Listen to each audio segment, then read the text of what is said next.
அடுத்த பாடல் எஸ்பி பாலசுப்ரமணியம் பாடியது. அந்த பாடலோடு நிறைவேறுகிறது பக்தி பாடல்கள் நிகழ்ச்சி. இலங்கை ஒலிபரப்பு கூட்டுத்தாபனம் தேசிய சேவை நேரம் 6:57. செய்திகளுக்கு அனுசரணை வழங்குவது RS ஒழுக்க கம்பிகள். காலத்தை வென்று நிலைக்கும் கட்டிடங்களின் உறுதிக்கு உத்தரவாதம் RS ஒழுக்க கம்பிகள்.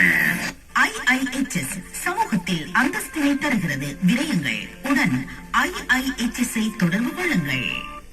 RS ஒழுக்க கம்பிகள் இயற்கை அழுத்தங்களுக்கு ஈடு கொடுக்கும் தொழில்நுட்பத்தில் உருவான RSQST RB5